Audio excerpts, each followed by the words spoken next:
ولية أمر حسن محمد. بيتدرب هنا بقاله حوالي 4 شهور. تمام.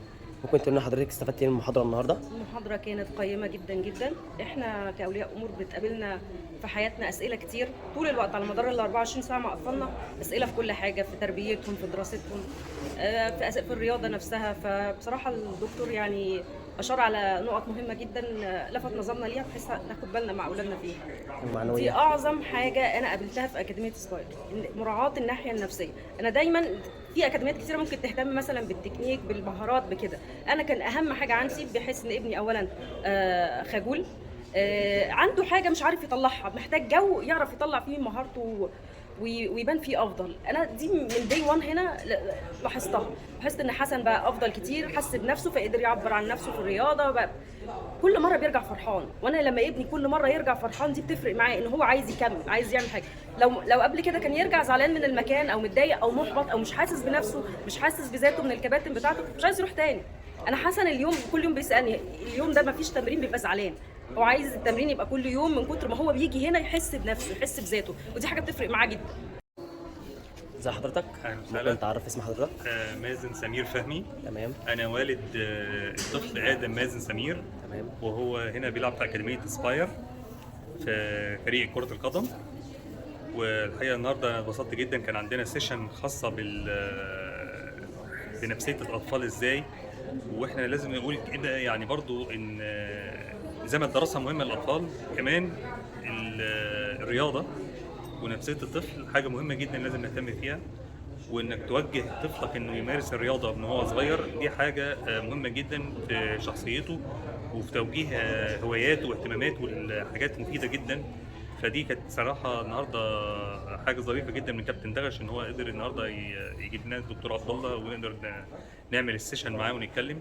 وحقيقه انا اتبسطت واستفدت من السيشن الحقيقه يعني. الحقيقه اكاديميه اسباير من الناحيه النفسيه والمعنويه وعينهم بيراعوا الكلام ده جدا للاطفال، وبيعملوا لهم كل شويه اكتيفيتي، وبيعملوا لهم كل شويه سيشنز، وبيوديهم دوري، وبيعملوا لهم منافسه مع فرق الثانيه عشان يعلوا قصه الموتيفيشن عند الاطفال. فلا هم حقيقه يعني انا شايف ان هم بيشتغلوا على الحته دي كويس جدا، وعلى نفسيه الطفل وممارسه الرياضه دي حاجه كويسه جدا فيها. كلمة أخيرة بقى للكابتن محمد دغش. وربنا يوفقك يا كابتن محمد، واحنا كلهم اولادك ان شاء الله، وتوفيق ليك والاكاديميه ولينا كلنا، وان شاء الله من تقدم لاحسن لاحسن ان شاء الله. مش منتج. ازي حضرتك؟ الحمد لله. ممكن تعرفي نفس حضرتك؟ اسراء عاطف، مامة عمر وزين طارق. تمام. ممكن حضرتك تقول لنا ايه الاستفادة من المحاضرة النهارده؟ استفدنا طبعا من السلوكيات ان احنا ازاي نتعامل مع ولادنا بالطريقه الصح، تمام. وان احنا يبقى في نقاش بيننا وبين الاطفال، ونديهم الحريه بتاعتهم، ونديهم ونبقى هم مسؤولين عن اختياراتهم. اكاديميه سباير انا معاها من اول ما ابتدوا. عمر من اول ما الاكاديميه فتحت بعديها بسنه بالظبط جبت عمر هنا، كان عنده 3 سنين ونص او 4 سنين، ومستمرين لحد دلوقتي طبعا مع كابتن دغش.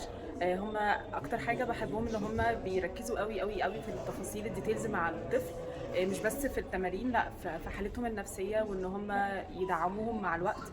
وكابتن دغش بيعرف ازاي يدخل للطفل بكذا طريقه كده، هو وباقي الكباتن. كابتن محمد دغش انا مسمياه بابا الولاد يعني هو باباهم، الاب الروحي. مش بحسه خالص ان هو الكابتن، ومش بحس ان الاكاديميه دي اكاديميه، لا ده هي بيتنا التاني.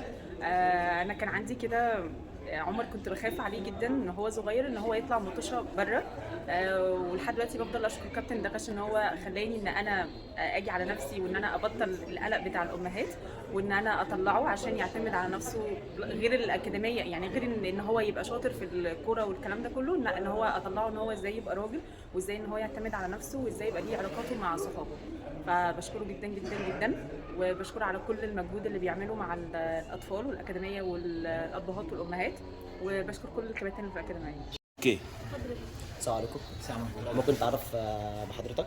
انا اسمي حسين، والد هشام حسين عبد التواب، ده في الاكاديميه عند حضرتك هنا. وطبعا احنا جينا حضرنا المحاضره اللي هو كان قايم عليها الكابتن محمد، فبنشكره على الاهتمام. بس انا بصراحه بشكر الكابتن محمد على اللي هو بيقدمه في الاكاديميه، وبصراحه والله انا من ساعه ما ابني قدم يمكن بقاله اكتر من حوالي شهر او شهر، يعني بقاله اكتر من حوالي 4 شهور. بسم الله ما شاء الله انا شايف في تقدم في حتى في السلوك بتاع ابني او في المهارات بتاعته، يعني شايف في تحسين وشايف في حاجه جميله وحاجات ايجابيه جميله جدا في الاكاديميه. وانا بشكر كل القائمين على الاكاديميه وعلى المحاضره الجميله اللي هم قدموها لنا النهارده. وكلمه اخيره بقى للكابتن محمد دغش. انا بشكره جدا جدا جدا وبقول له متشكرين وجزاك الله عنا وعن اللي بتعملوه في اطفالنا خير. شكرا. ازي حضرتك؟ الحمد لله. ممكن تعرفي نفسك؟ هاجر حسين، اخت هشام حسين. تمام. ممكن تقول لنا حضرتك استفدت ايه النهارده من المحاضره اللي الكابتن محمد دغش قدمها النهارده؟ استفدت بيها جدا بكل اللي الدكتور قدمه، يعني استفدت ازاي هتعامل مع اخويا وازاي انمي مهاراته وسلوكاته في لعب الكوره وكده. لا هي اكاديميه حلوه جدا وبنصح بيها كل اللعيبه يعني يجوا يشتركوا فيها من حيث الناحيه النفسيه والسلوك وكل حاجه يعني.